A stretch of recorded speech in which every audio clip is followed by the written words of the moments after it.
Big story కదా. So పెద్ద story, 3 levels of స్టోరీలలో టాప్ స్టోరీ ఏంటంటే ఆ, అందులో ఉన్నటువంటి కీ పాయింట్స్, కీ స్టేషన్స్. మనం ట్రైన్లో వెళ్ళేటప్పుడు let's take it as a train journey కదా. సో ఫర్ ఎగ్జాంపుల్ నేను హైదరాబాద్ నుంచి విశాఖపట్నం వెళ్తున్నాను. సో హైదరాబాద్ నుంచి విశాఖపట్నం వెళ్ళటానికి నేను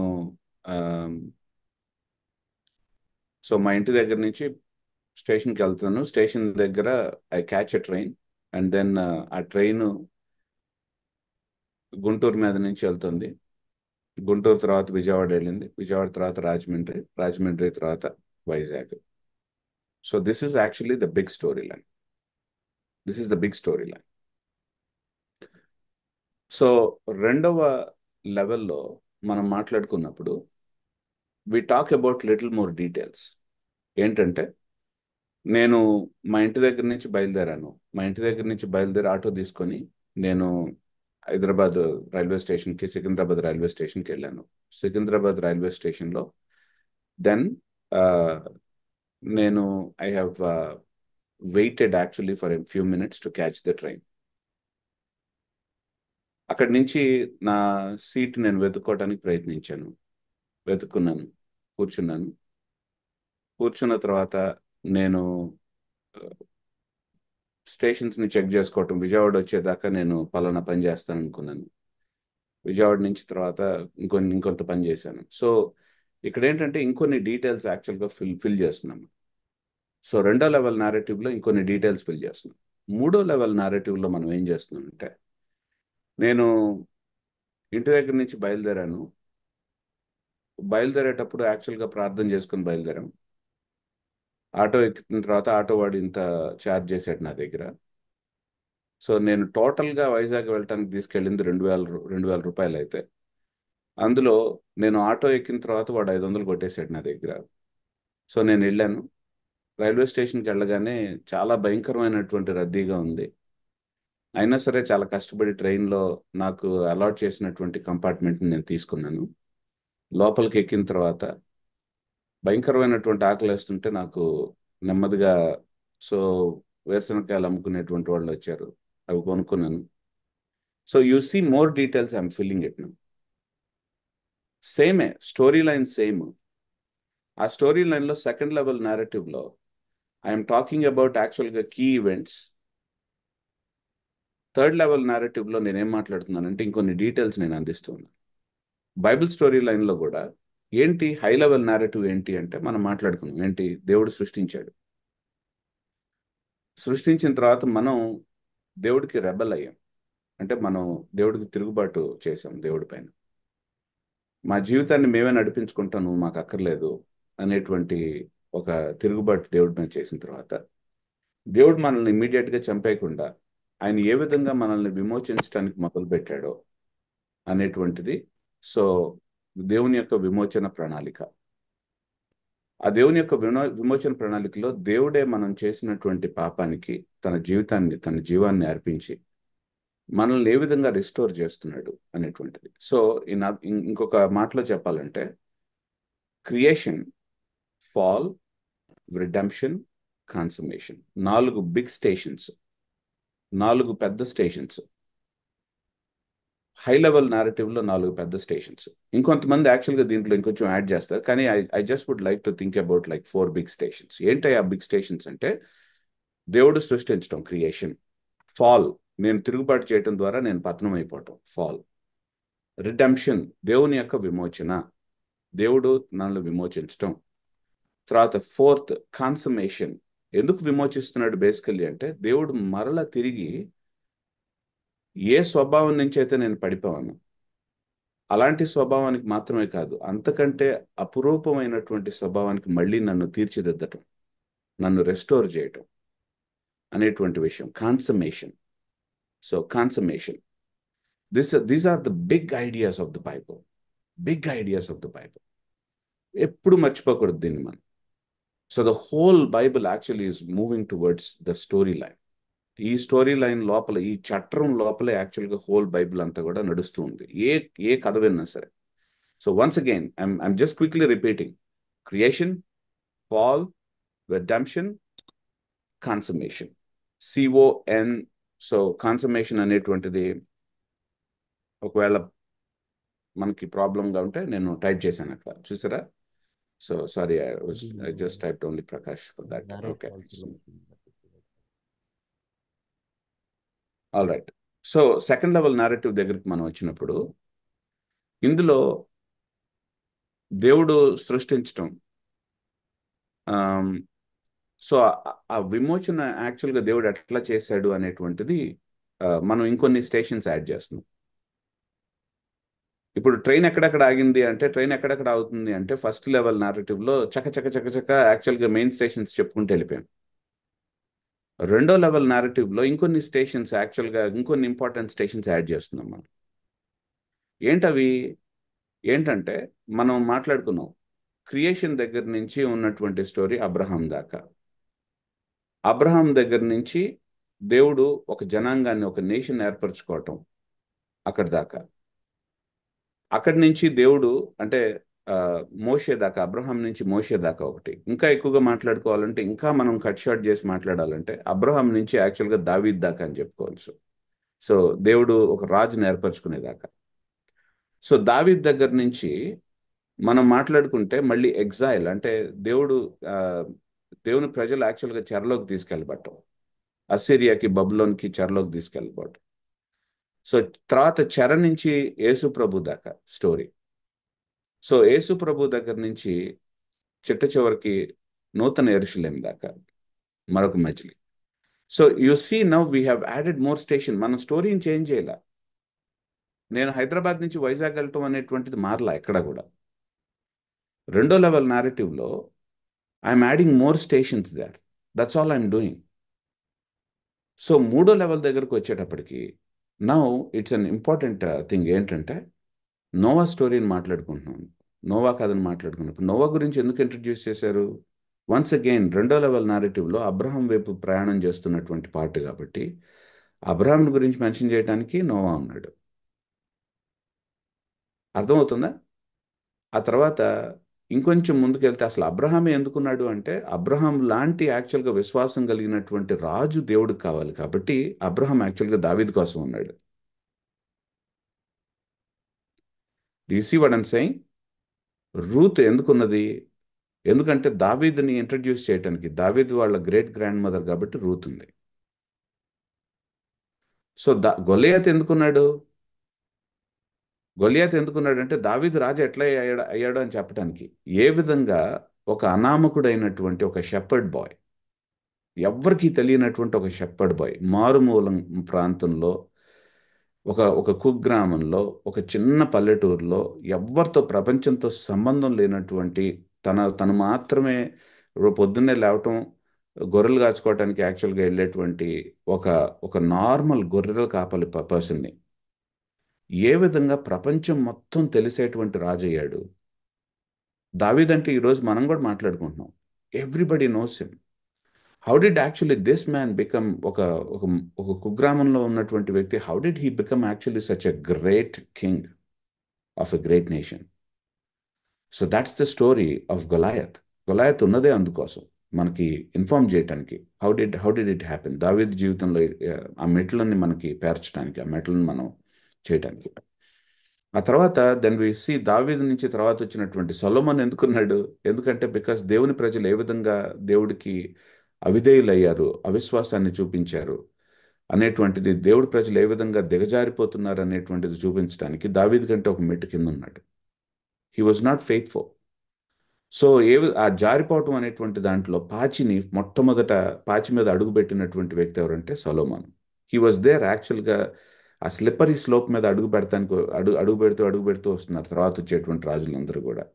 సో ఎగ్జైల్ వైపు అంటే చెర వైపు పరిగెత్తుంది నేరేటివ్ అంతా కూడా. కానీ ఆ చెర నుంచి తర్వాత బయటకు తీసుకొచ్చేది ఎవరు? ఎందుకంటే దేవుడు ఒక పెద్ద వాగ్దానం చేశాడు అబ్రహాంకి. మనం ఈ ఈ నేరేటివ్లో చూసుకుంటూ వచ్చాం. పెద్ద వాగ్దానం చేశాడు. ఇంత పెద్ద వాగ్దానం చేసిన తర్వాత ఆ వాగ్దానం అంతా కుప్పకూలిపోయినట్టుగా ఉంది చెరలో. వాళ్ళు బాబిలోన్ దగ్గర కూర్చొని by the rivers of Babylon పాడుకుంటున్నారు. ఎట్లా పాడతాం మనం యేసు ప్రభు మనం దేవుని యొక్క యెహోవా పాటని మనం ఏ విధంగా పాడతాం? అంటే ఇంకంతా అయిపోయిందా, మా జీవితం అంతా అయిపోయిందా, దేవుడు వదిలేసుకున్నాడా మమ్మల్ని, దేవుడు ఉమ్మేశాడా మమ్మల్ని, మాకు ఇంకా మేము కూడా ఇంకా మామూలుగా కలిసిపోవటమేనా, మేము ప్రత్యేకమైనటువంటి జనాంగం కాదా అనేటువంటి ఆ యాటిట్యూడ్స్ని అక్కడి నుంచి రాక్ బాటమ్ హిట్ చేసినటువంటి వాళ్ళ దగ్గర నుంచి దేవుడు మళ్ళీ ఎట్లా రిస్టోర్ చేస్తున్నాడు, ఎలా ఎగ్జైల్లో నుంచి వాళ్ళని చెరలోంచి బయటికి తీసుకొస్తున్నాడు, ఆయన యొక్క ప్రణాళిక ఇంకా ఎట్లా సక్సెస్ అయింది అనేటువంటి విషయాన్ని మనకు మాట్లాడటానికి మిగిలినటువంటి పుస్తకాలు తీసుకెళ్తున్నాయి అట్లా. Do you see what I'm saying? Ezra ఎందుకుందంటే, నెహమ్యా ఎందుకుందంటే, బైబిల్లో దానియేల్ ఎందుకున్నాడంటే, we are not actually we are not suppose to read దానియేల్ గ్రంథాన్ని మనం యేసు ప్రభు వైపు పరిగెత్తుతున్నటువంటి నేరేటివ్లో భాగంగా కనుక మనం చదవకపోతే దానియేల్ ఫీల్ అవుతాడు ఫస్ట్. ఎందుకు? బికాస్ హీస్ ఆస్కింగ్ ఎప్పుడు ఎప్పుడు ఎప్పుడు అని అడుగుతున్నాడు దానియేలు. చూడలేదా ఎప్పుడు మీరు? ఇర్మియా గ్రంథాన్ని ముందేసుకొని 70 సంవత్సరాల తర్వాత మిమ్మల్ని తీసుకొస్తాడరా అని 29వ అధ్యాయంలో ఇర్మియా చెప్పినటువంటి మాటను ముందేసుకొని 70 సంవత్సరాలు అయిపోతుంది కదా ప్రభు ఎప్పుడు అంటున్నాడు. ఎందుకు? Because Daniel was looking for చెరలోంచి తీసుకొచ్చేటువంటి మూమెంట్ కోసం ఎదురు చూస్తూ తన జీవితాన్ని జీవిస్తున్నాడు దానియేలు. Do you guys understand? We can't read Daniel actually as an isolated story. We have to read as part of the big story. అర్థమవుతుంది కదా మనకి? So what we are doing basically ఈ సెషన్స్లో మనం ఏం చేస్తున్నాం అంటే వీఆర్ గోయింగ్, మనం బర్డ్ ఐ వ్యూ నుంచి, అంటే ఈగల్ ఒక గద్దకు ఉన్నటువంటి ఒక వ్యూ దగ్గర నుంచి మనం నెమ్మదిగా కిందకు దిగుతూ వస్తున్నాం. I hope you are seeing that, right? So first high level నారేటివ్లో మనం యాక్చువల్గా బిగ్ పిక్చర్ని, పెద్ద స్టేషన్స్ని చూసాం. ఇంకొంచెం మన ఆల్టిట్యూడ్ని దించాం కిందకి. ఆల్టిట్యూడ్ని దించిన తర్వాత we're seeing some more stations there. ఇంకొన్ని స్టేషన్స్ మనకు కనిపిస్తున్నాయి, చిన్న చిన్న స్టేషన్స్ మనకు కనిపిస్తున్నాయి. మనం ఏం చేస్తున్నాం అంటే, wow, so this is good, యాక్చువల్గా ఇదంతా ఒక స్ట్రక్చర్ ఉందన్నమాట అని చెప్పేసి మనం అనుకున్న తర్వాత ఇంకొంచెం కిందకి వెళ్తున్నాం, ఆల్టిట్యూడ్ ఇంకా బాగా దించాం. బాగా దించిన తర్వాత ఇండివిజువల్ స్టోరీస్ మనకు కనిపిస్తున్నాయి, ఇంకా మనకి చాలా విషయాలు కనిపిస్తున్నాయి మనకి. So that's what we are doing. ఈరోజు ఏం చేస్తామంటే గ్రౌండ్ మీదకి దిగుదాం, ఇంకా ఆల్టిట్యూడ్ అక్కర్లేదు. సో ఇప్పటిదాకా థర్డ్ లెవెల్ నారేటివ్లో పారాషూట్ వేసుకొని తిరుగుతున్నాం మనం, అంటే కిందకి దిగుతున్నాం మనం. లాస్ట్కి మనం ఏం చేస్తున్నాం అంటే, ఈరోజు మనం ఏం చేస్తున్నాం అంటే వీధుల్లో నడుస్తాం. మనం చికెన్ బిర్యానీ తినేటప్పుడు ఫర్ ఎగ్జాంపుల్ మసాలా ఒకటి కొన్నిసార్లు బోన్స్, యాక్చువల్గా అది వేస్ట్ మెటీరియల్, తీసి పడేస్తాం. అంటే కొంతమంది దాన్ని కూడా కొరి చేస్తారు, మొత్తానికి ఏదో చేస్తారు కానీ, but it's still waste material, అది పారేస్తాం దాన్ని. చాలాసార్లు జనాలు ఏమనుకుంటారంటే, బైబిల్ చదివేటప్పుడు కూడా ఒక వేస్ట్ మెటీరియల్ ఒకటి ఉంటుంది. లేవికాండం ఒక పెద్ద వేస్ట్ మెటీరియల్ మనకి. జనవరి రాగానే పెట్టేస్తాం మేము బైబిల్ని అని చెప్పేసి ఇట్లా వేసుకొని స్టార్ట్ చేస్తాం నెమ్మదిగా, right? So we start it immediately జనవరి రాగానే. అసలు ఆదికాండం టకటక అయిపోతుంది. నిర్గమకాండం కూడా స్టోరీలు మస్తుగా వెళ్ళిపోతాయి అసలు బాగా. అసలు ఫిబ్రవరి దగ్గరికి వచ్చేటప్పటికి మనకు ఫుల్ హ్యాపీ. ఇక నెమ్మదిగా నిర్గమకాండం చిట్ట చివర రాగానే నెమ్మదిగా కుంటుపడుతుంది అనమాట. ఏంటి కొలతలు ఏంటి, ఈ మెటీరియల్ ఏంటి, ఈ రంగులు ఏంటి, ఇవన్నీ కొంచెం ఆలోచిస్తాం. ఆ తర్వాత లేవికాండం మొదలవగానే మళ్ళీ డిసెంబర్లోనే బైబిల్ పట్టుకునేది ప్లాన్ని. అసలు సంఖ్యలు అంటేనే మనకి కష్టమే. అందులోది అసలు పైగా ఆ పుస్తకానికే సంఖ్యను పెట్టుకుంటే ఇంకెందుకు పట్టుకుంటాం మనం? యాషువా దగ్గరికి వచ్చేటప్పటికి ల్యాండ్ డిస్ట్రిబ్యూషన్, ఇవన్నీ యాక్చువల్గా పెద్ద తలకానిపి వ్యవహారాలు.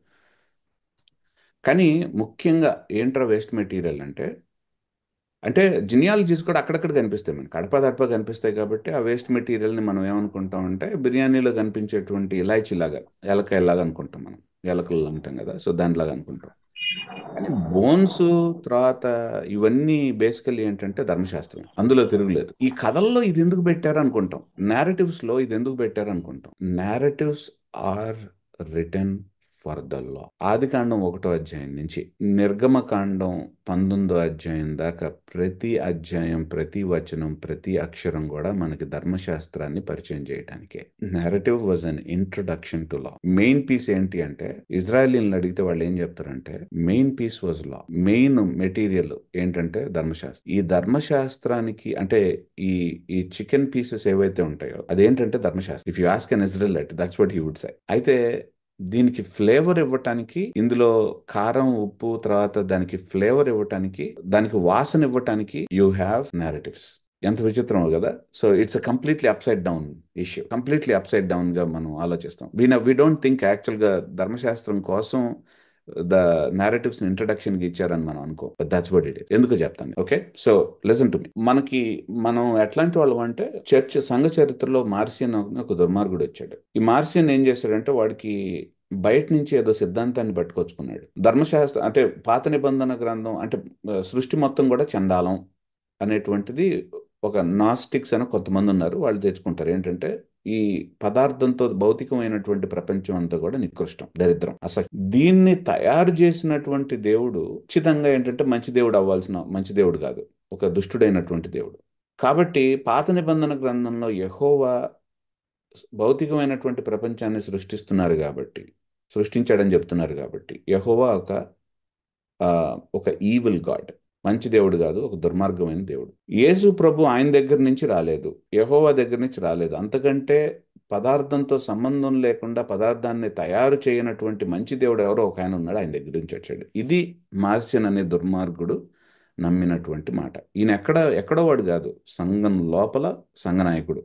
వింటున్నారా నేను చెప్పేది? సంఘం లోపల ఉన్నటువంటి సంఘనాయకుడు. కానీ ఎందుకు ఇంత ఇంత నికృష్టంగా ఎట్లా ఆలోచించగలిగాడు అని అనుకోవచ్చు. ఎందుకంటే నేను చెప్పాను, గుర్తుందా, మనం హెర్మన్యూటిక్స్ లో ఎప్పుడు కూడా మన బ్యాగేజ్ మనం తెచ్చుకుంటాం. మనం ఏ మతంలో అయితే, ఏ కులంలో అయితే పుట్టామో, మనకు తెలియకుండానే యాక్చువల్గా ఆ కుల వ్యవహారాలన్నీ మనం తెచ్చేసుకుంటాం. అది మనకు తెలియకుండా మనం బైబిల్ని చదివేటప్పుడు ఆ లెన్స్ లో నుంచి మనం చదువుతూ, ఆ కళ్ళజోడు పెట్టుకొని చదువుతూ, బైబిల్ ఇట్లానే ఉందని చెప్పేసి అనుకుంటాం. సో మార్సిన్ కూడా అంతే అనుకున్నాడు. అందుకని వాడేం చేశాడంటే, సింపుల్ గా ఓల్డ్ టెస్టిమెంట్ లో ఉన్నటువంటి పీసెస్ అన్నిటిని, ఓల్డ్ టెస్టిమెంట్ అంతా పక్కన నరికి అవతల పడేశాడు బైబిల్లోంచి. నూతన నిబంధన గ్రంథంలో కూడా ఓల్డ్ టెస్టిమెంట్ కొటేషన్స్ ఏవైతే ఉంటాయో వాటన్నిటిని తలలో పేలు తీసినట్టుగా బయటపడేసాడు. So that's what he dead.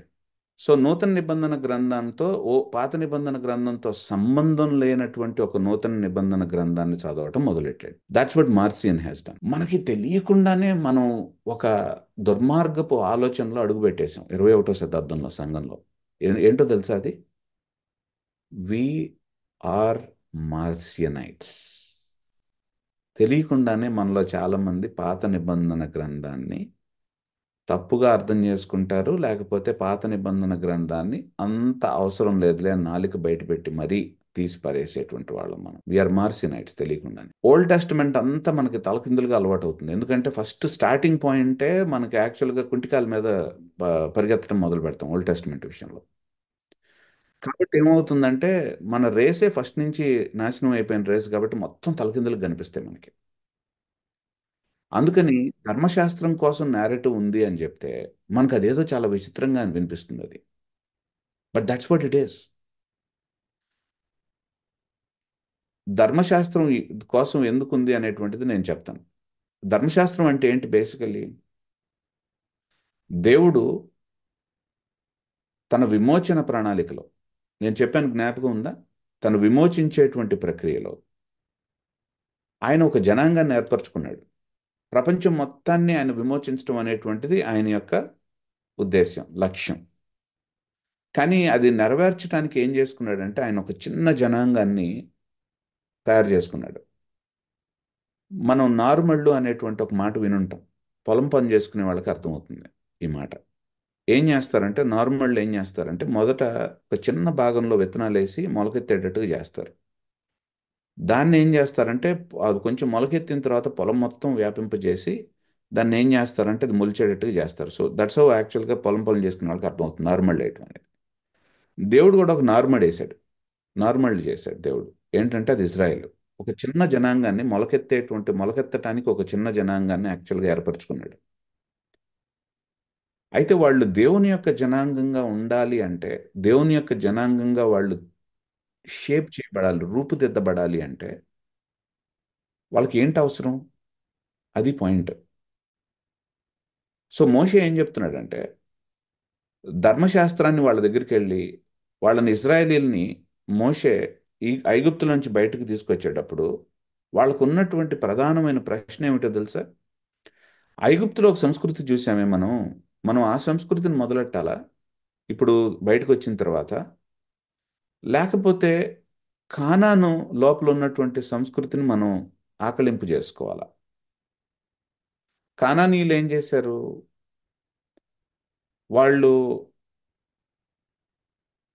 పొలాలు బాగా ఉండటం, లేకపోతే పాడి పంటలు, తర్వాత పశువులు బాగా అభివృద్ధి చెందటం, ఇదే జీవిత పరమార్థం అనుకున్నారు కదా. దానికోసం వాళ్ళు యాక్చువల్గా టెంపుల్లో ప్రాస్టిట్యూషన్స్ని కూడా చేసుకుంటూ వచ్చారు. అంటే టెంపుల్లో ఎంతగా అయితే వీర్యాన్ని చిందిస్తామో అంత అంతగా ఆ దేవుళ్ళందరూ సంతృష్టి చెందుతారు.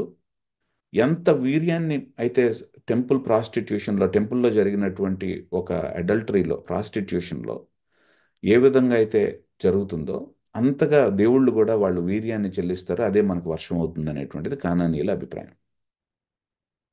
అంటే మన జీవితంలో సక్సెస్ కోసం జీవించడం అనేటువంటిది కానాన్ కల్చర్. అంటే ప్రమోషన్ కోసమే ప్రమోషన్నే పరమార్థంగా చేసుకొని జీవిస్తాం చూడండి.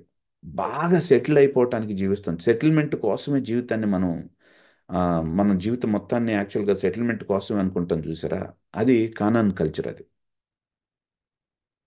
ఐగుప్తులో ఉన్నటువంటి కల్చర్ ఏంటంటే వర్కహాలిక్ కల్చర్. అంటే జీవితానికి ఒక అర్థం అంటూ లేదు. ర్యాండమ్గా మనం వచ్చాం ఇక్కడికి.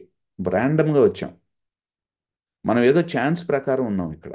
ఒక ఒక కథ అంటూ లేదు మనకి. ఏదో ఆ, అకస్మాత్తుగా మనం ఊడిపడ్డాం. వీలైనంత కష్టపడతాం, చచ్చిపోతాం అంతే. ఐగుప్తుకు ఉన్నటువంటిది ఏంటంటే there is no meaning, there is no purpose, there is no story to my life. మనం ఇజ్రాయేలీలకు ఉన్నటువంటిది ఏంటంటే, బై ద వే, ఐగుప్తుకి ఇంకొకటి ఏంటంటే దానికోసం మనం యాక్చువల్గా ఎవరినైనా సరే వాడుకోవచ్చు, ఎంతైనా వాడుకోవచ్చు, ఏదైనా చేయొచ్చు. సో ఎలాంటి సంస్కృతిని మనం జీవించాలనేటువంటిది పాయింట్ ఇది.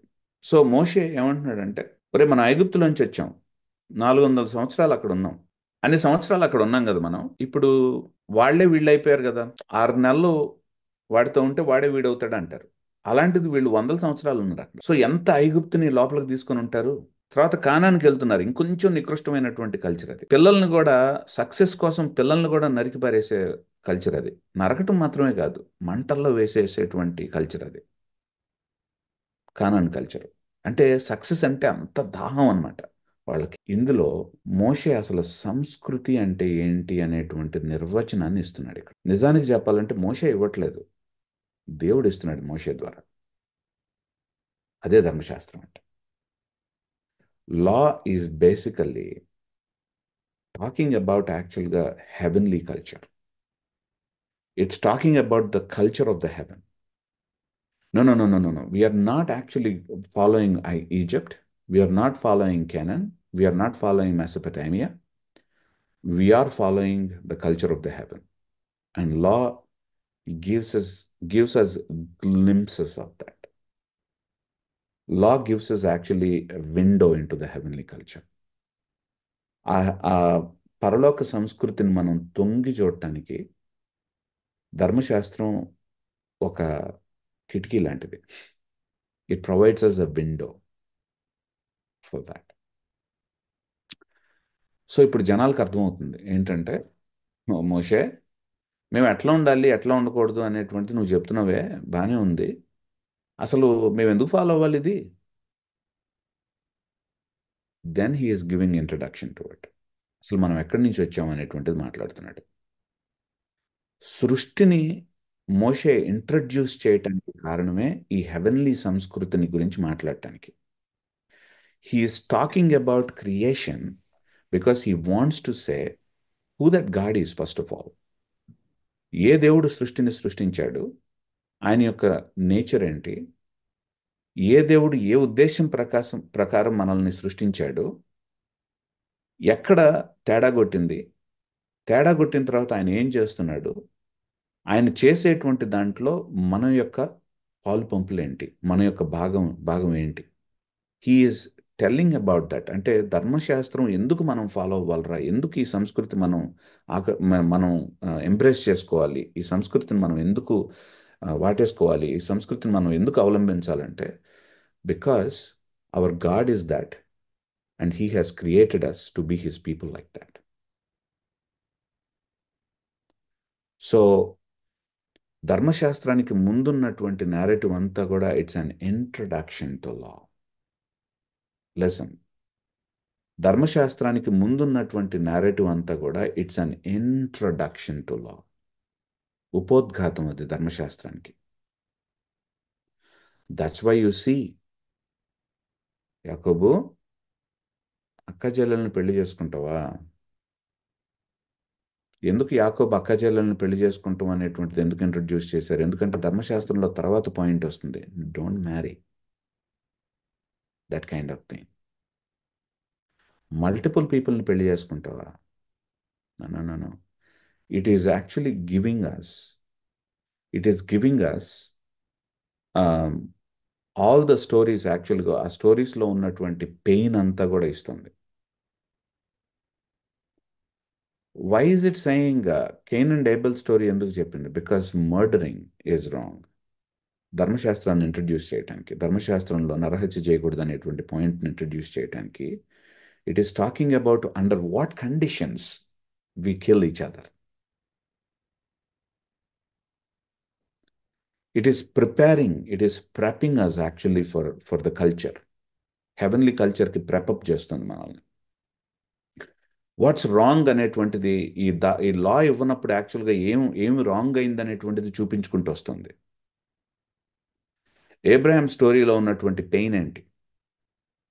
జేకబ్ స్టోరీలో ఉన్నటువంటి పెయిన్ ఏంటి? వీళ్ళ దగ్గర నుంచే మనం వచ్చాం.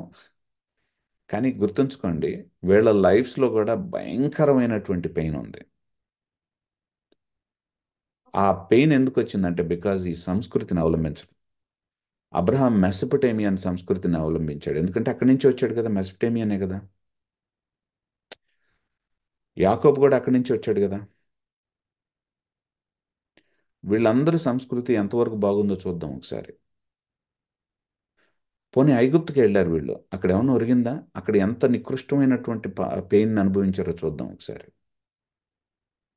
So it's prepping us actually for the law, for embracing the law. It is really giving us the motivation to embrace the law.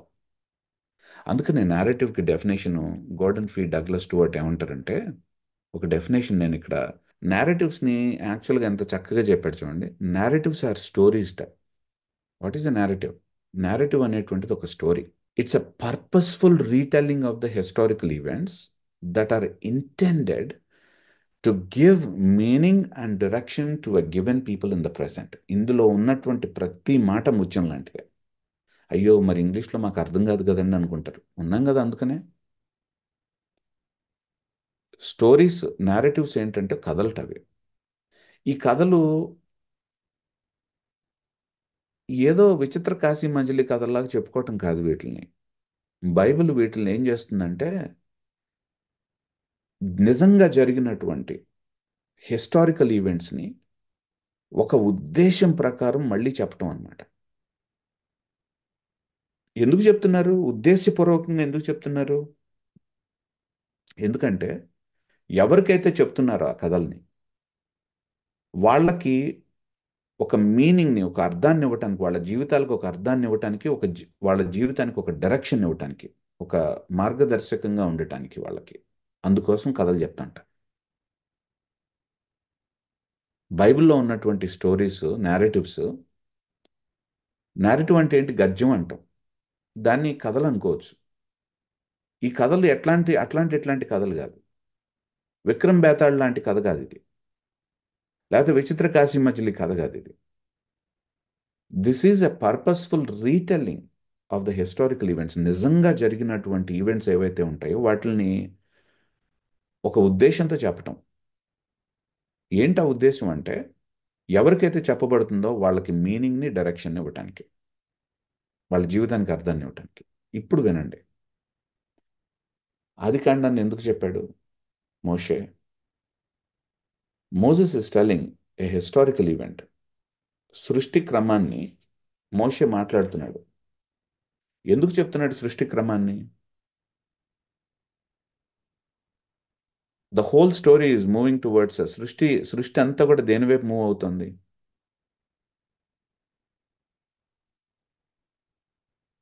Seventh day వైపు మూవ్ అవుతుంది. అంటే మనందరం సెవెంత్ డే అడ్వెంటిస్టులు అవ్వాలా? కాదు కాదు. That's not what I'm saying.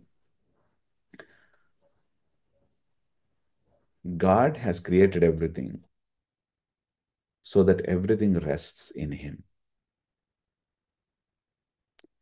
ఆయనలో విశ్రాంతిని ఆస్వాదించడానికి సమస్తాన్ని సృష్టించాడు ఆయన.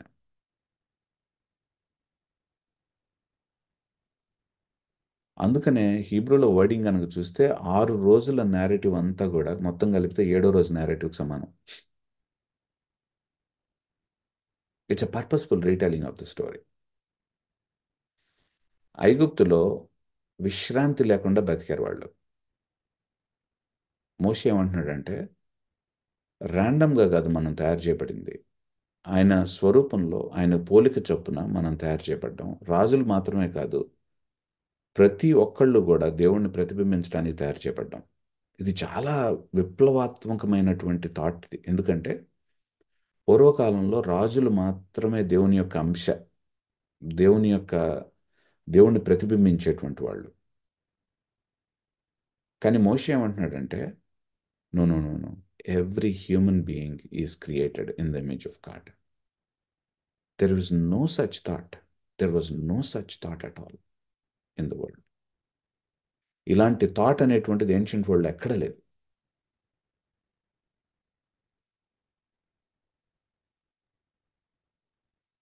అండ్ ఈ saying but everything is created, మెసొపొటేమియాలో కానీ ఈజిప్ట్లో కానీ everything is created for slavery. But ఇంకొక విప్లవాత్మకమైనటువంటి థాట్ని చెప్తున్నాడు, everything was created to rest in God. That's what it is saying. అందుకని అగస్టిన్ అనేటువంటి భక్తుడు చాలా బ్యూటిఫుల్గా చేస్తాడు. Our hearts are restless until they find rest in you అంటాడు. కానీ మోషే ఏమంటున్నాడంటే మరి ఎందుకు మనకి రెస్ట్ లేదు అనేటువంటి దాన్ని కూడా ఎక్స్ప్లెయిన్ చేస్తున్నాడు. ఎందుకంటే because we decided not to rest in God. తిరుగుబాటు చేసి మనం రెస్ట్ పొందుకోలేదట దేవుడిలో. అందుకని ముళ్ళ తుప్పలతో నిండిపోయిందట మన జీవితం అంతా కూడా, శ్రమతో నిండిపోయిందట మన జీవితం అంతా కూడా. ఎందుకంటే because we decided not to rest in God. అర్థమవుతుందా ఇప్పుడు ఫాల్ని ఎందుకు ఇంట్రడ్యూస్ చేశాడు మోషే? ఐగుప్తు కల్చర్ని కూడా క్రిటిసైజ్ చేస్తున్నాడు. చూస్తున్నారా, ఐగుప్తులందరూ కూడా వాళ్ళు శ్రమ పడటానికి ఉన్నారు, కానీ he is criticising that culture as well. There was one man who rested really well, and that man was Abraham. Do you see Abraham struggling anytime? Worklo?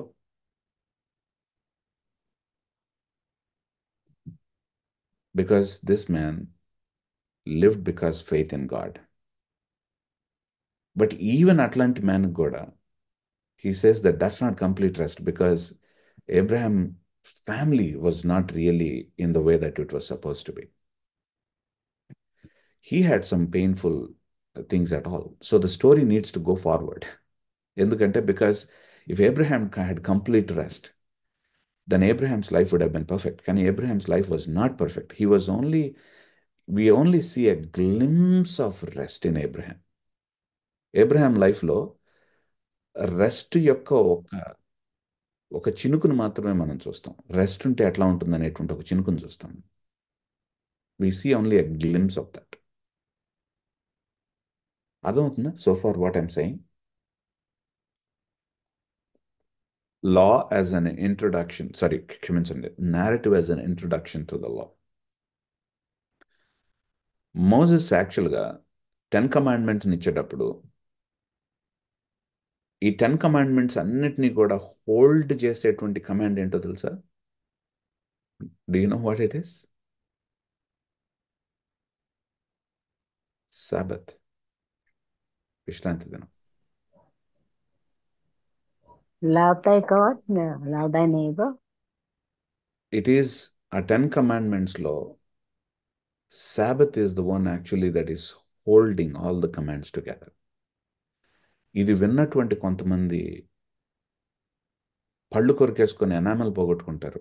ఏంటంటే ఓ 7th డే అడ్వెంటిస్ట్ అవ్వమంటున్నాడు. No no no, that's not what I'm saying. I'm talking about narrative. Listen, అప్పుడే నేను introduction ఇచ్చేటప్పుడే conclusion దాకా వెళ్ళిపోద్దు, climax ఊహించుకోవద్దు. ఎందుకంటే నా climax Ram Gopal Varma climax కంటే ఘోరంగా ఉంటుంది. You can't really imagine that. Because that's how God actually introduces things to us. నా climax కాదు ఇది, దేవుడి స్టోరీ ఇది. It's not my story. జాగ్రత్తగా విన్నాం అందుకనే. ద సైన్, దేవుడు మోషేతో ఇజ్రాయెల్ జనాంగంతో చేసినటువంటి నిబంధనకి ఒక సూచన ఉంది. There is a sign for it. ఏంటో తెలుసా సైన్? సాబత్. మొజాయిక్ కవనెంట్కి, మోషే ద్వారా చేసినటువంటి కవనెంట్కి సూచన, అబ్రహాం చేసినటువంటి కవనెంట్కి సూచన ఏంటంటే సర్కంసిజన్. సర్కంసిజన్ అంటే సున్నతి. మోషే ద్వారా దేవుడు ఇజ్రాయెల్ జనాంగంతో చేసినటువంటి నిబంధన, కట్ చేసినటువంటి నిబంధనకి, కోసినటువంటి నిబంధనకి సూచన ఏంటంటే Sabbath. And Moses is introducing that.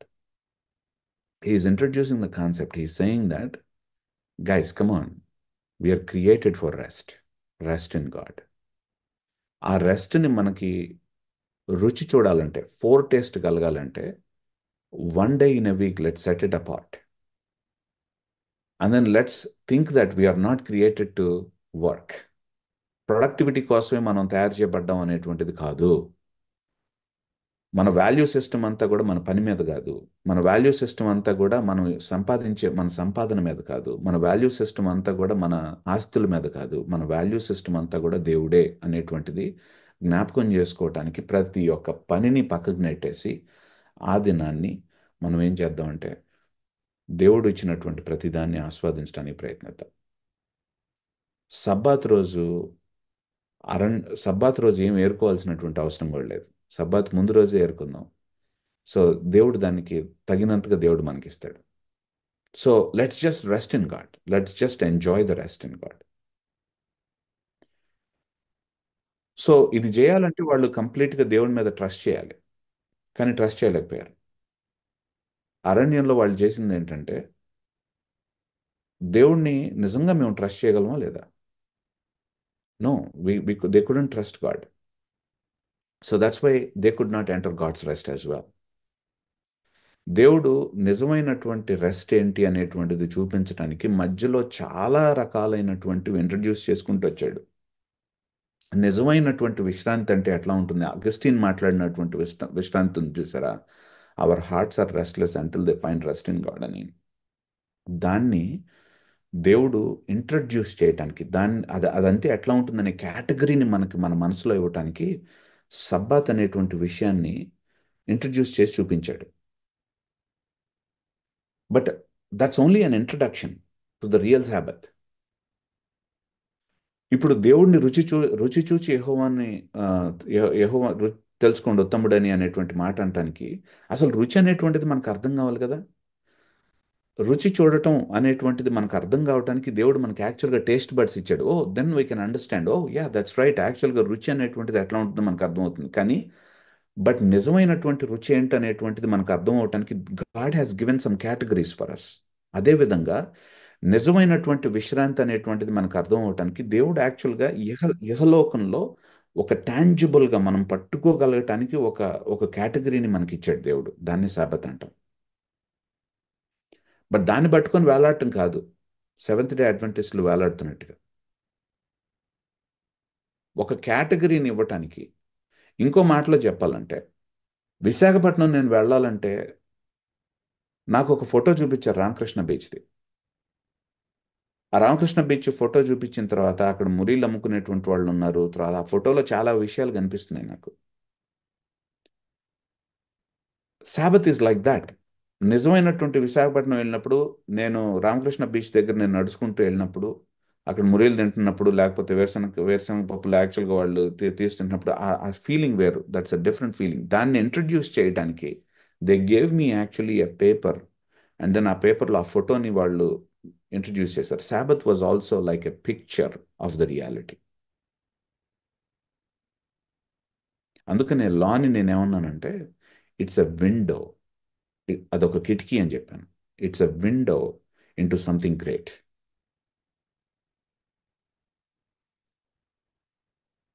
ఈ విండోని ఇంట్రడ్యూస్ చేయడానికి చాలా స్టోరీస్ని దేవుడు ఇచ్చాడు. God is the best teacher that we can ever. అసలు కేటగిరీస్ లేనటువంటి మనకి ఇందాక రవికాంత్ అన్న ప్రోగ్రెసివ్ అనే మాటను ఉపయోగించాడు. అంటే ఏంటంటే నెమ్మదిగా God has given categories to us. మన మైండ్స్లో కేటగిరీస్ని దేవుడు డెవలప్ చేసుకుంటూ వచ్చాడు. అంటే ఇంకొక మాటలో చెప్పాలంటే మనకి లెక్కలు నేర్పించేటప్పుడు ఒక abstract నెంబర్స్ని నేర్పించేటప్పుడు మనకి ఏం చేస్తారు, 1+2=3 అనేటువంటిది నేర్పించే ముందు మనకి చిన్నప్పుడు జ్ఞాపకం ఉందా? ఐస్ ఫ్రూట్స్ని లేకపోతే చాక్లెట్స్ని చూపించి ఒక చాక్లెట్ దాని పక్కన 2 చాక్లెట్లు ఈ కలిపితే 3 చాక్లెట్లు అనే బొమ్మలు వేస్తారు. యాపిల్స్ 2 పెడతారు, 3 యాపిల్స్ ఇక్కడ పెడతారు, ఇవన్నీ కలిపిన తర్వాత 5 యాపిల్స్ అని బొమ్మలు చూపిస్తారు. మనకి 5 అనే అంకేయకుండా మనకి బొమ్మలు వేస్తారు, చూసారా? ఎందుకంటే లెక్కలు అనేటువంటి అబ్స్ట్రాక్ట్ రియాలిటీని మనకి కేటగిరీస్ లేవు మన మైండ్లో దాన్ని అర్థం చేసుకోవటానికి. అందుకనే మనకి we need something concrete for us to understand it.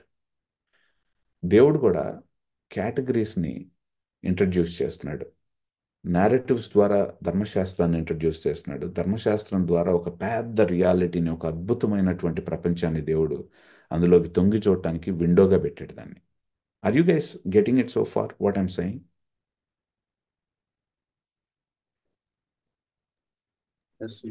Yes అన్న, ఎస్. యా. సో అందుకనే please try to read the narratives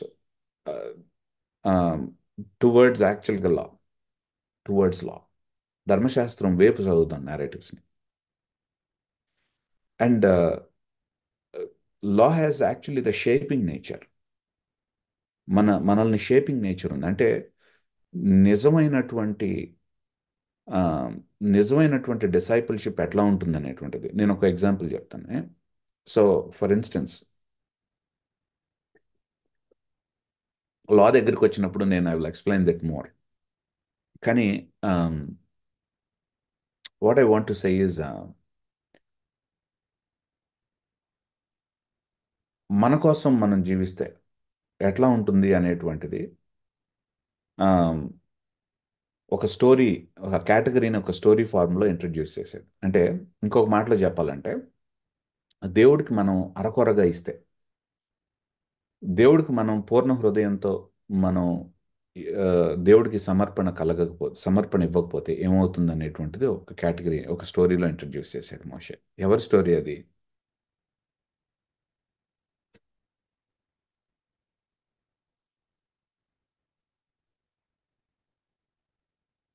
Abel and కయీన్. ఎగ్జాక్ట్లీ. సో నీ దేవుడైన యెహోవాను పూర్ణమైనటువంటి హృదయంతో, పూర్ణమైనటువంటి ఆత్మతో, పూర్ణమైనటువంటి శక్తితో ప్రేమించడం అనేటువంటి ఆజ్ఞని he has introduced actually in a story. If that does not happen, what will it lead to? ఎందుకంటే దేవుడికి పరిపూర్ణమైన సమర్పణ ఎందుకు ఉండదు అంటే, when you are full of your yourself కోసం నువ్వు బ్రతికినప్పుడు, నీ సెక్యూరిటీ నీలో ఉన్నప్పుడు, you will treat God as actually as a corollary. అంటే మనం లెక్కల ఎగ్జామ్ రాసేటప్పుడు మనం ఏం చేస్తాం, జ్ఞాపకం ఉందా మీరు? 10th క్లాస్ వరకు మనం మార్జిన్లు కొట్టుకుంటాం వెళ్ళంగానే. ఆ మార్జిన్లో మనం పక్కన మార్జిన్లో వేస్తాం. మనం మెయిన్ లెక్క ఇక్కడ చేస్తాం, మనం ఇక్కడ చేస్తాం, మార్జిన్లో రఫ్ వర్క్ చేస్తాం మనం. అలా దేవుడిని రఫ్ వర్క్గా కనుక మార్జిన్లో పడేస్తే మనకి ఏం జరుగుతుంది అనేటువంటిది కైన్ అండ్ ఏబెల్ స్టోరీ చెప్పింది. అలా రఫ్ వర్క్ లాగా పెట్టకూడదు అనేటువంటిది ధర్మశాస్త్రం చూపించింది. నౌ యూ సీ యాక్చువల్గా how narratives and law are working together now. Aren't you seeing it? So Cain and Abel story is prepping not us actually. First audience గురించి మాట్లాడుకోవాలి. They are prepping Israelites for a complete devotion to God. దేవుడి పట్ల అరకొర commitment కాకుండా పరిపూర్ణమైనటువంటి సమర్పణ అనేటువంటిది ఎట్లా ఉండాలి అనేటువంటి విషయాన్ని, అది లేకపోతే ఏం జరుగుతుంది అనేటువంటి విషయాన్ని స్టోరీ ద్వారా చెప్పుకుంటూ వచ్చాడు. వన్స్ అగైన్, ఇది మోషే కల్పించినటువంటి కథ కాదు కైన్ అండ్ ఏబెల్ స్టోరీ. మోషే జరిగినటువంటి ఈవెంట్ని ఎంచుకొని మరీ రాశాడు. హీఈస్ పర్పస్ఫుల్గా ఆ స్టోరీని యాక్చువల్గా ఈ జరిగినటువంటి ఈవెంట్ని అక్కడ పెట్టడానికి రాసినటువంటిది. Do you hear everything about Cain and Abel? Cain Abel గురించి మనకు వాళ్ళు ఎట్లా పుట్టారు, వాళ్ళు ఎలా మాట్లాడుకున్నారు, వాళ్ళు గోళికేలు ఆడారా లేదా, ఇవన్నీ మనకి ఏమైనా చెప్పాడా? No no no. నేరేటివ్స్ యాక్చువల్గా అందుకోసం రాయరు. నేరేటివ్స్ అందుకనే పర్పస్ఫుల్ రీటెల్లింగ్ కోసం కొన్ని ఈవెంట్స్ని ఎవరితో అయితే మాట్లాడుతున్నాడో, ఏ జనాంగం అయితే వాళ్ళు షేప్ అవ్వాలనుకుంటున్నారో వాళ్ళు షేప్ అవ్వటానికి అవసరమైనటువంటి స్టోరీస్ని ఉద్దేశపూర్వకంగా ఒక స్ట్రక్చర్డ్ ఫార్మాట్లో చెప్పటం అనేటువంటిది నేరేటివ్. అందుకని మనం ఏం చేయాలంటే, చదువుతున్నటువంటి వాళ్ళు మనం ఏం చేయాలంటే, ఎవరికైతే చెప్పబడిందో వాళ్ళ దృష్టిలోంచి చూడాలి. ఇజ్రాయేలీలు యాక్చువల్గా ఎట్లా విన్నారు ఆ స్టోరీని అనేటువంటి విషయాన్ని మనం చూడాలి. ఈ స్టోరీని వినటం ద్వారా వాళ్ళ జీవితంలో మోషే ఏ విధమైనటువంటి మార్పు కలగాలని కోరుకున్నాడు అనేటువంటి దృక్పథం నుంచి చూడాలి. Then we will understand actually what it means to us today. So do you see the narrative? Now the first part of my thing actually I have shared already. Okay, the first part of my story is read the narratives towards the law. అది నా first part. నేరేటివ్స్ని ధర్మశాస్త్రం వైపు తీసుకెళ్లేటువంటిదిగా మనం చదువుదాం. రెండో category introduce చేస్తున్నాను ఇప్పుడు. ఊపిరి పీల్చుకోండి, సీట్ బెల్ట్ పెట్టుకోండి. Read the narratives in light of లా. నా ఫస్ట్ కేటగిరీ ఏంటంటే ధర్మశాస్త్రానికి ఇంట్రడక్షన్గా నేరేటివ్స్ని చదవండి అనేటువంటిది, చదువుదాం అనేటువంటిది. నా రెండో కేటగిరీ ఏంటో తెలుసా? ధర్మశాస్త్రపు వెలుగులో కొన్ని నేరేటివ్స్ని చదవండి అని చెప్తున్నాను.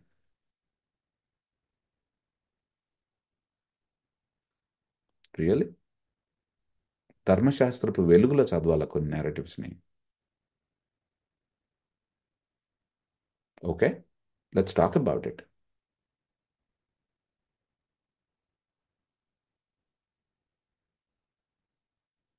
న్యాయాధిపతుల గ్రంథం కానీ, సమూయేలు గ్రంథం కానీ, ముఖ్యంగా రాజుల గ్రంథం కానీ, రాజుల గ్రంథాలు అనుకోవచ్చు మనం, ఎందుకంటే మన దగ్గర రెండు ముక్కలుగా చేశారు కాబట్టి. హీబ్రూస్కి, జూయిష్ పీపుల్కి యాక్చువల్గా it's only one book. So వీటన్నిటినీ యాక్చువల్గా ద్వితీయోపదేశ కాండం అనేటువంటి వెలుగులో చదవాలి. ఎందుకో చెప్తాను. నేరేటర్ ఏం చేస్తున్నాడంటే, ఈ గ్రంథాలని రాసినటువంటి నేరేటర్స్ ఏం చేస్తున్నారంటే ఒక తూనిక పట్టుకున్నారు. వాళ్ళు తెలుసా, తూనిక అంటే తెలుసు కదా మనకి, బ్యాలెన్స్. ఒక తూనికను పట్టుకొని ఈ తూనికలో ఒకవైపు ప్రతి ఒక్క క్యారెక్టర్ని పెట్టారు.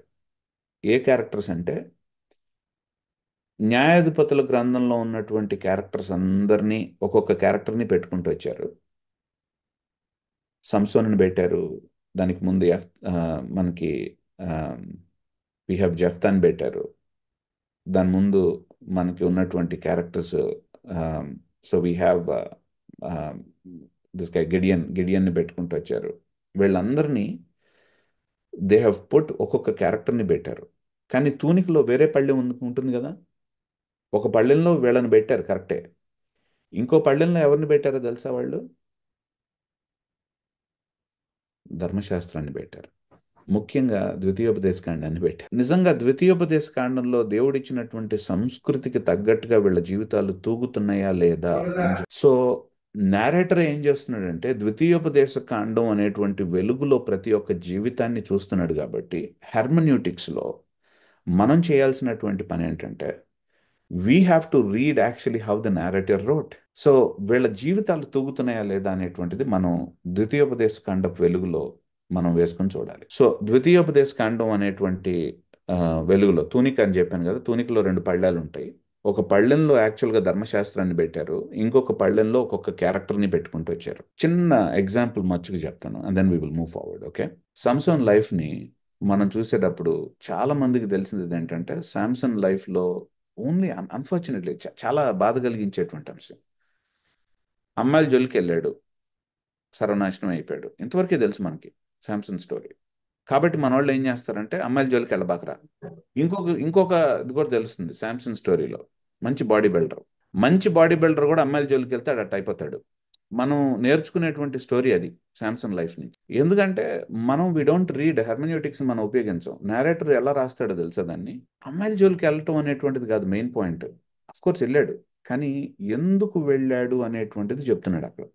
అసలు శాంసన్ స్టోరీలో ఫస్ట్ నుంచే హిస్ ఫాదర్ మనోహ, వాళ్ళ మదర్ పేరేంటి? Why didn't the narrator tell her name? Angel ఎవరికి కనిపించారు? వైఫ్ కి కనిపించారు ఫస్ట్. వైఫ్ వచ్చి మనోహకి చెప్పిన తర్వాత మనోహ బిలీవ్ చేయడు దాన్ని, వైఫ్ మాటలు బిలీవ్ చేయడు. Do you see what's happening in the narrative? ఏంటంటే ఫెయిత్ లేనటువంటి వాళ్ళ పేరు మెన్షన్ చేయబడింది శాంసన్ స్టోరీ దగ్గరికి వచ్చేటప్పటికి.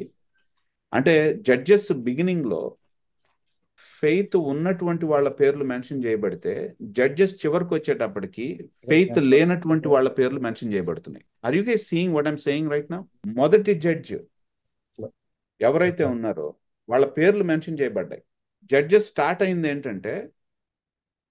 స్టార్ట్ అయినప్పుడు యాక్చువల్గా విశ్వాసం ఉన్నటువంటి వాళ్ళ పేర్లు మెన్షన్ చేసుకుంటూ వస్తున్నటువంటి పుస్తకం చిట్ట చివరికి ఎట్లా అయిందంటే, విశ్వాసం ఉన్నటువంటి వాళ్ళు యాక్చువల్గా బ్యాక్గ్రౌండ్కి వెళ్ళిపోతున్నారు, విశ్వాసం లేనటువంటి వాళ్ళు యాక్చువల్గా ఫోర్గ్రౌండ్ లోకి వచ్చేస్తున్నారు. So now Manoah's name, Manoah is not able to believe. వైఫ్కి కనిపించినా సరే మనోహ బిలీవ్ చేయలేని పరిస్థితిలో ఉన్నాడు. సరే, మొత్తానికి అటు ఇటు జరిగింది. మనోహర్ కూడా కొంచెం ఫెయిత్ వచ్చేటట్టుగా జరిగింది. మొత్తం అయిపోయిన తర్వాత పేరు పెడతారు అనుకునేటువంటి టైంలో ఏం పేరు పెట్టారు వాళ్ళు? Shimshon basically means small sun god, Canaanite god. బాగా ప్రార్థన చేసుకొని హస్బెండ్ వైఫ్, దేవుడు కనిపించిన తర్వాత, దేవుడు వాళ్ళకి లీడింగ్ ఇచ్చిన తర్వాత, ఒక క్రిస్టియన్ కప్పులు మంచిగా ప్రార్థన చేసుకొని పిల్లాడు పుట్టంగానే వెంకటేశ్వర్లు అని పేరు పెట్టారు.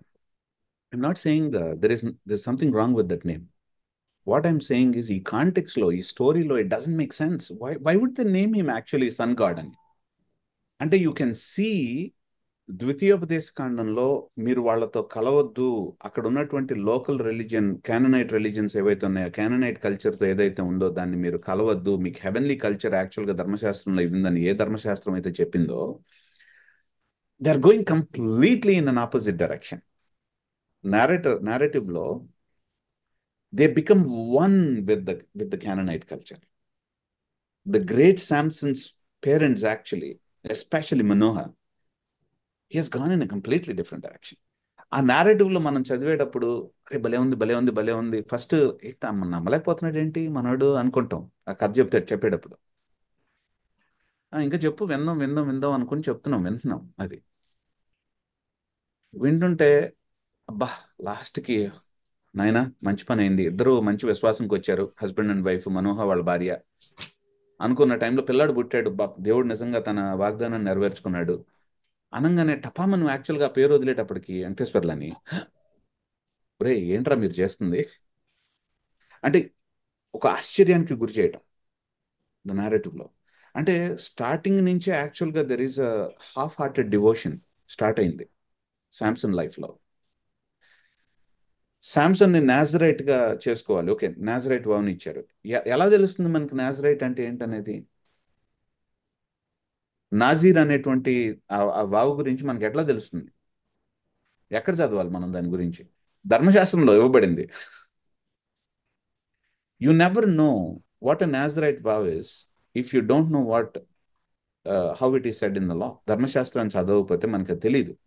సో నారేటర్ యాక్చువల్గా ఏం చెప్తున్నాడంటే, వెళ్ళరా అక్కడ ఒక వేలు పెట్టు, నాజరైట్ వావ్ దగ్గర ఆ పేజ్ దగ్గర ఒక వేలు పెట్టు నువ్వు, అండ్ దెన్ ఇక్కడ ఒక వేలు పెట్టు. So now you cross reference and see. అది నేను మాట్లాడుతుంది. This is what I'm talking about. ఏంటంటే ధర్మశాస్త్రపు వెలుగులో న్యాయాధిపతుల గ్రంథాన్ని చదవటం. నేరేటరే సెటప్ చేసాడు దాన్ని. ఫిలిస్తీన్ల వాళ్ళతో వెళ్ళొద్దురా, వాళ్ళని పెళ్లి చేసుకోవద్దు. ద్వితీయోపదేశ కాండం 7వ అధ్యాయం. Don't give your Sons in to marriage to them and don't take their daughters in to marriage with your Sons. ఇవ్వలేదా ద్వితీయోపదేశ కాండం 7వ అధ్యాయంలో? బట్ దెన్ శాంసన్ యాక్చువల్గా దాన్ని బ్రేక్ చేసుకుంటూ వెళ్తాడు. Parents half hearted once again, నానా అట్లా చేయొద్దమ్మా, but this no such thing at all. He is not suppose to eat something like that. కళేబరాల్లో పడి ఉన్నటువంటి దాన్ని తినకూడదు, but he does it. There is no devotion, పూర్ణమైనటువంటి హృదయంతో, పూర్ణమైనటువంటి ఆత్మతో, పూర్ణమైనటువంటి శక్తితో దేవుడైన యెహోవాను ప్రేమించట్లేదు. Samson is somebody who has lot of strength. కానీ తన స్ట్రెంగ్త్ మొత్తంతో దేవుని ప్రేమించడం అనేటువంటి ఆ డివోషన్ లేదు. సో వన్స్ అగైన్ ద్వితీయోపదేశకాండం 6వ అధ్యాయంలో నీ నీ పిల్లలకి, నీ కుమారులకి యాక్చువల్గా వాళ్ళు బయటికి వెళ్ళినప్పుడు, కూర్చున్నప్పుడు, పడుకున్నప్పుడు you teach them the law of God. That's what ద్వితీయోపదేశకాండం 6వ అధ్యాయం చెప్పేది. But then looks like we don't see Samson parents doing that thing. They don't really do that. There is a breaking there, failure. ఏం చేస్తున్నాడంటే తూనికలో ద్వితీయోపదేశకాండం 6వ అధ్యాయాన్ని పెడుతున్నాడు, శాంసన్ పేరెంట్స్ని పెడుతున్నాడు ఇంకో పళ్ళెంలో. అని నన్ను చూస్తుంటే పోగట్ల వాళ్ళు. Now you know what the narrative is. Okay, so in other place actually నేను శాంసన్ గురించి I talked about it. So but I just want to leave. So నా పాయింట్ ఏంటంటే simple. My point is very simple on this one. నా first పాయింట్లో లా దిశగా యాక్చువల్గా కొన్ని narratives ని చదవండి. లాకి ఇంట్రడక్షన్గా కొన్ని narratives ని చదవండి అని చెప్పాను. రెండవ పాయింట్ ఏం చెప్పానంటే లా వెలుగులో కొన్ని narratives ని చదవమని చెప్తున్నాను. లా వెలుగులో కొన్ని narratives ని చదవమని చెప్తున్నాను. నా మూడో పాయింట్లోకి అడుగు పెడుతున్నాను నేను. నేరేటివ్స్, ముందున్నటువంటి నేరేటివ్స్ వెలుగులో తర్వాత వస్తున్నటువంటి నేరేటివ్స్ని చదవండి అని చెప్తున్నాను. నా మూడో పాయింట్ ఏంటంటే ముందున్నటువంటి నేరేటివ్స్ వెలుగులో తర్వాత వస్తున్నటువంటి నేరేటివ్స్ని చదవమని చెప్తున్నాను. ఏంటో తెలుసా? ఒక్క స్టోరీ రీసెంట్గా నేను మొదటి రాజుల గ్రంథం మీద every Friday evening I teach to a small group of people. So అందులో ఐ హ్యావ్ సో మా గ్రూప్ అంతా కూడా మేమేం చేస్తామంటే it's a small group of people, we just gather, we read the text and then we cook together. So అందరం కలిసి వండుకుంటాం బిర్యానీని రాజుల గ్రంథం నుంచి. అందులో our group actually has found some beautiful connections. ఉదాహరణకి యెరోబోము, సాల్మన్ యెరోబోమ్ స్టోరీస్ అవుతున్నాం మేము.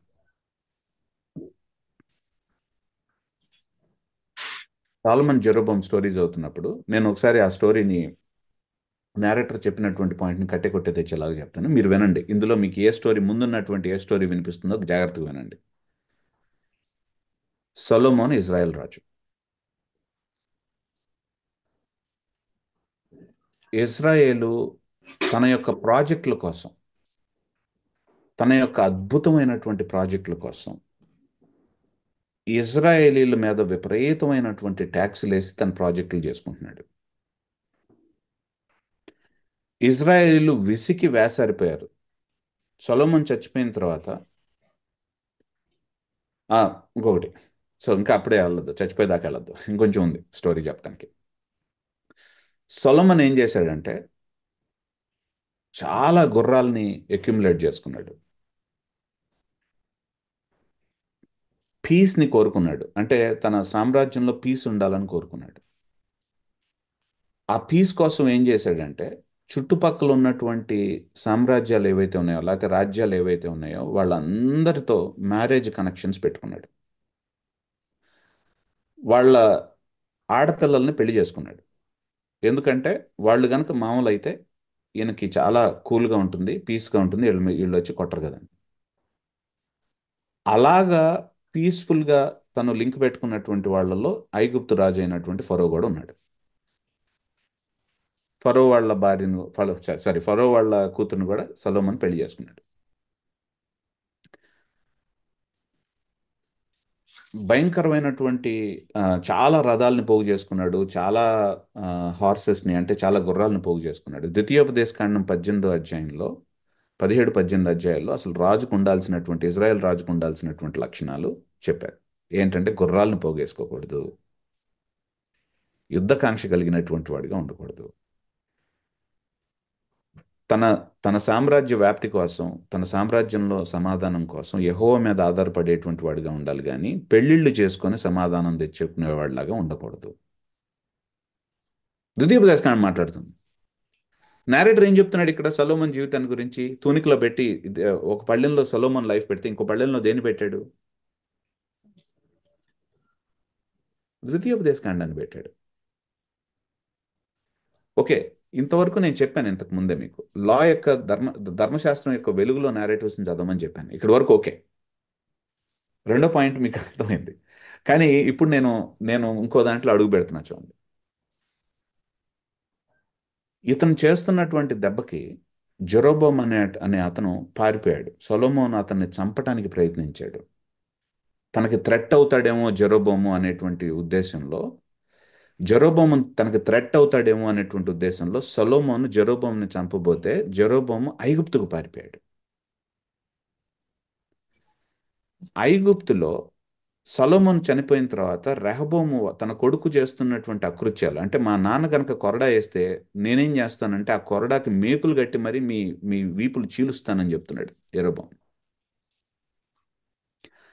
అంటే ఐగుప్తు రాజు దగ్గరికి వెళ్ళి ఇజ్రాయెల్ ప్రజల్ని నేను విడిపించాలి, నన్ను దయచేసి వెళ్ళని అని మాట్లాడతాడు యెరోబోము. ఐగుప్తు రాజు అయినటువంటి ఫరో వెళ్ళు అంటాడు. యెరోబోం యాక్చువల్గా వెనక్కి వస్తాడు. ఇజ్రాయెల్ ప్రజల్ని అప్రెషన్లో నుంచి విడిపించడానికి జెరోబోం వస్తాడు. ఇప్పటి వరకు మీరు ఎవరి స్టోరీ విన్నారు? జెరోబోంని ఎవరి స్టోరీ లాగా విన్నారు? మోజెస్. యా, మోషే.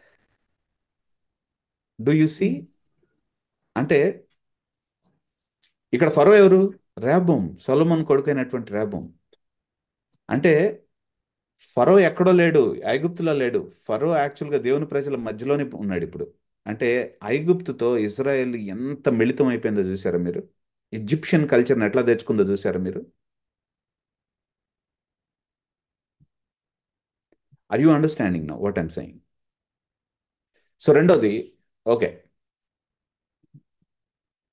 తనకి థ్రెట్ అవుతాడని జెరోబోంని చంపడానికి ప్రయత్నించడం.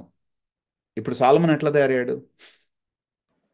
దావీదుని దేవుడు ఎన్నుకున్నాడో ఆ దావీదు కుటుంబంలో నుంచే ఒక సౌలు పుట్టాడు. ఇప్పుడు ఏ దుర్మార్గపు ఆలోచనతో అయితే సౌలు యాక్చువల్గా తనకి ఇవ్వబడినటువంటి ఆధిక్యత, ఇజ్రాయెల్కి రాజుగా ఉండటం అనేటువంటి ఆధిక్యతను కోల్పోయాడో, అలాంటి దుర్మార్గపు ఆలోచన ఇప్పుడు దావీదు కుటుంబంలో నుంచే వచ్చింది. అంటే ఎంచుకోబడినటువంటి కుటుంబంలో నుంచే వచ్చింది. Solomon has become a new pharaoh now.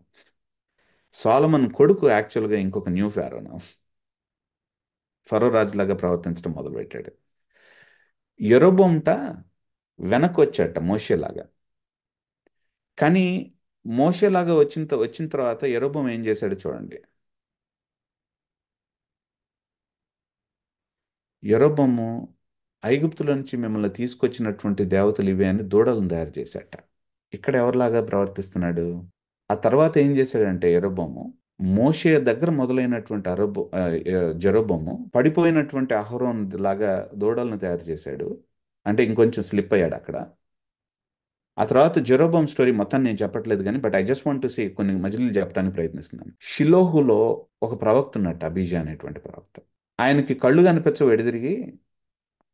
నువ్వు ముసుకేసుకొని యాక్చువల్గా ఆయన దగ్గరికి వెళ్ళి మన కొడుకు బతుకుతాడా లేదా అని చెప్పేసి కనుక్కొని రా అన్నట్టు వాళ్ళ భార్యతో. నువ్వెవరో చెప్పొద్దు, ఆయనకి ఎటు కళ్ళు కనపడవు కాబట్టి నువ్వెవరో ఆయనకి తెలీదు అన్నట్టు. కళ్ళు కనబడనటువంటి ఒక దేవునికి సంబంధించినటువంటి వ్యక్తి షిలోహులో ఇంతకుముందు ఎవరో ఉన్నారు. ఎవరు? ఏలీకి కళ్ళు కనిపించవు, కానీ ఆత్మీయంగా కూడా కళ్ళు కనిపించవు. ఎందుకంటే దేవుడు వచ్చినా సరే, దేవుడు వచ్చి మాట్లాడినా సరే ఏలీ వినేటువంటి రకంలో లేడు అసలు. He couldn't understand, he couldn't discern. ఎందుకంటే ఏలీలో రెండు రకాలైనటువంటి కళ్ళు పోయినాయి. ఒకటి నిజంగా చూసేటువంటి భౌతికమైన కళ్ళు పోయినాయి, రెండవది ఆత్మీయంగా వివేచించేటువంటి కళ్ళు కూడా పోయినాయి. జెరోబోం అనుకుంటున్నాడు అట్లానే ఉంటుందేమో అనుకొని పంపిస్తున్నాడు. కానీ అబీజా యాక్చువల్గా అట్లాంటి వాడు కాదు. అబీజా ఒక అద్భుతమైనటువంటి ప్రవక్త.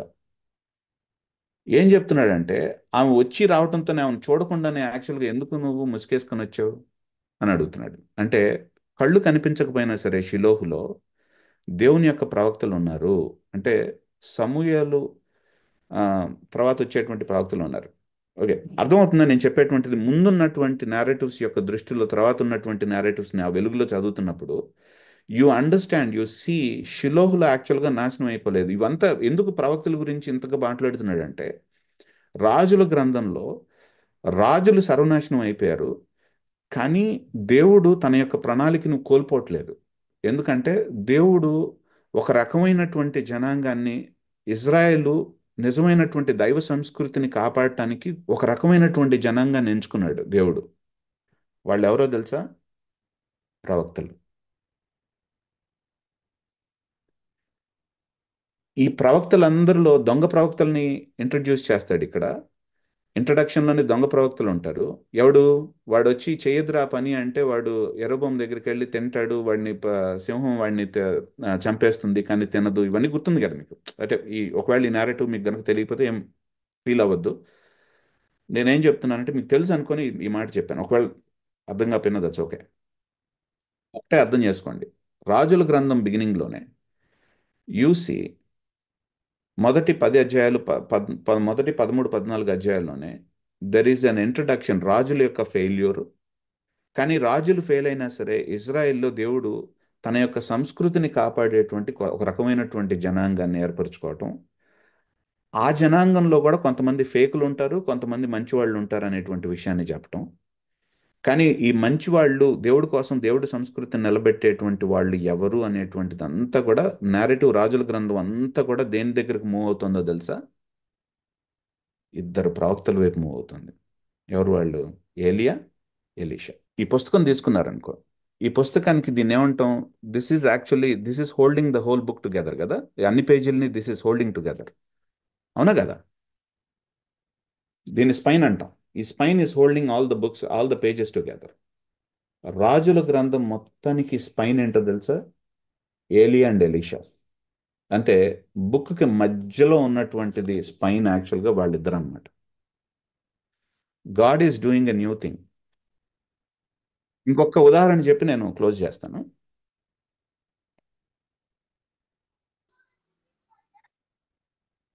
ఏలియా ఎక్కడికి వెళ్తాడు?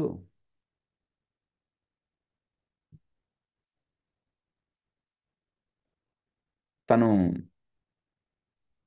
దేవుడు తనతో ఫ్రెష్గా మాట్లాడుతున్నప్పుడు.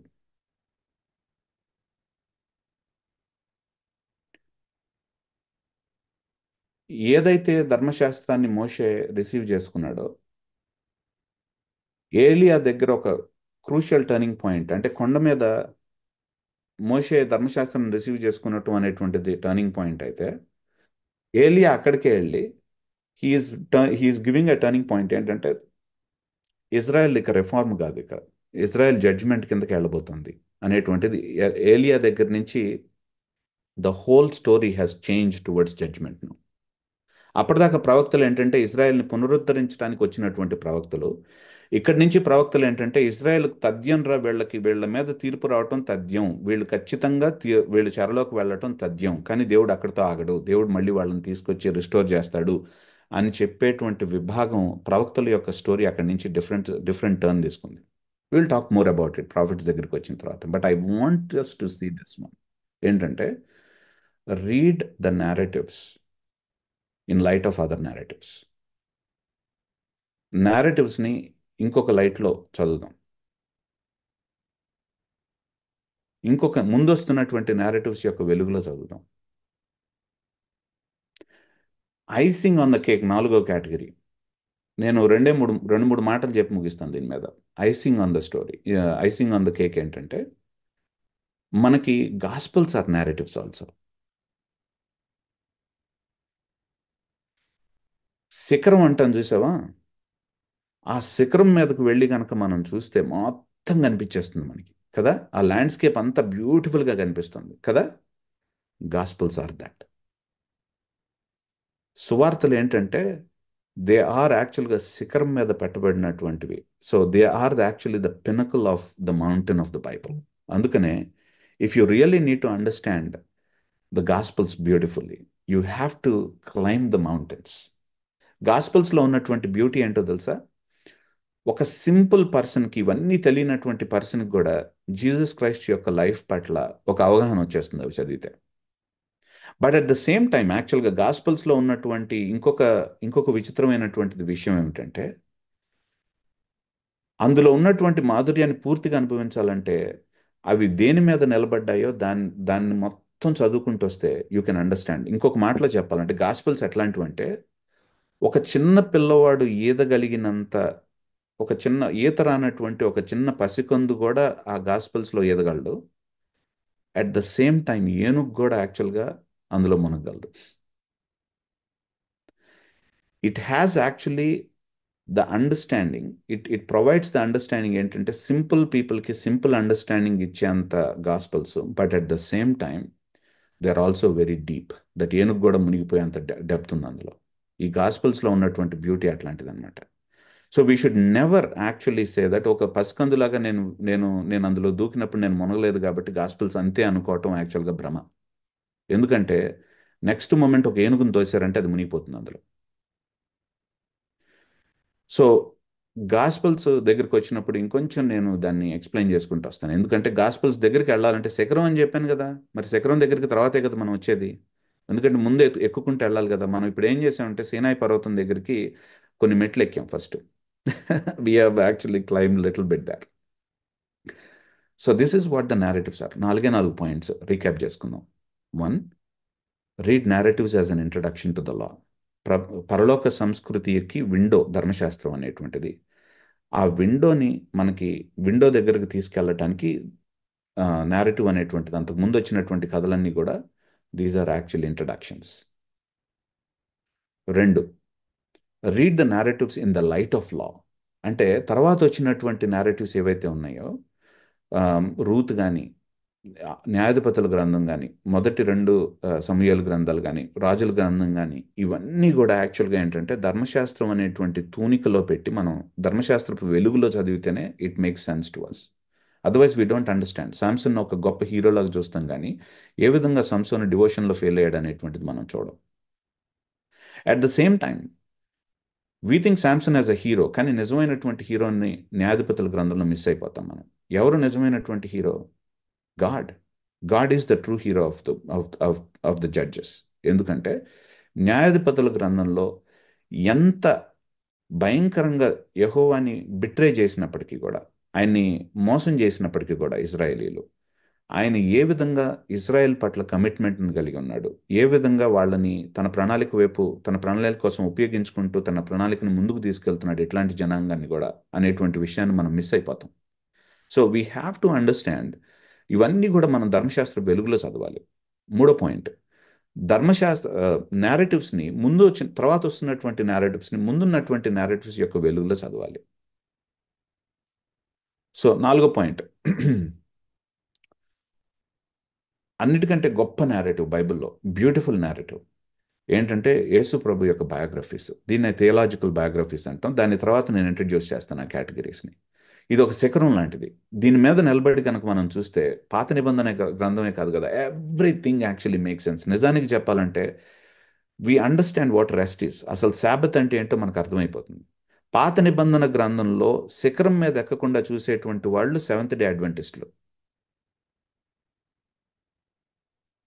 శిఖరం మీద గనక ఎక్కి చూస్తే మనకి everything comes in to perspective. నిజంగా సబ్బాత్ దినం అంటే ఏంటో మనకు తెలుస్తుంది. అది ఏ విధమైనటువంటి రెస్ట్ని, విశ్రాంతిని సూచిస్తుందో అనేటువంటిది మనకు అర్థమవుతుంది. ఆ కేటగిరీని ఓపెన్ చేస్తుంది.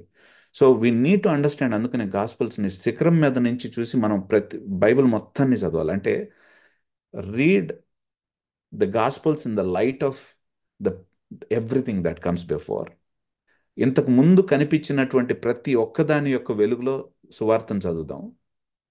అట్ ద సేమ్ టైం సువార్త వెలుగులో ప్రతి ఒక్కదాన్ని చదువుదాం. ఇంతకు ముందు కనిపించిన ప్రతి ఒక్కదాన్ని చదువుదాం. సో ఆ కేటగిరీని నేను తర్వాత ఇంట్రడ్యూస్ చేస్తాను. ఎందుకంటే because there is so much to unpack on that one. But I hope you understand what I'm saying. ఏంటంటే సువార్తలని మిగిలినటువంటి వాటి యొక్క వెలుగులో చదవటం, నేరేటివ్స్ని కానీ, పద్యాలు కానీ, ఎవ్రీథింగ్ యొక్క వెలుగులో సువార్తలను చదవటం. ఆన్ ద అదర్ హ్యాండ్ యాక్చువల్గా సువార్త వెలుగులో మిగిలిన ప్రతి ఒక్క దాన్ని చదవటం. ఈ రెండు కూడా చాలా ఇంపార్టెంట్. శిఖరం మీదకి వెళ్ళిన తర్వాత అన్నీ కనిపిస్తాయి మనకి, but we will go there.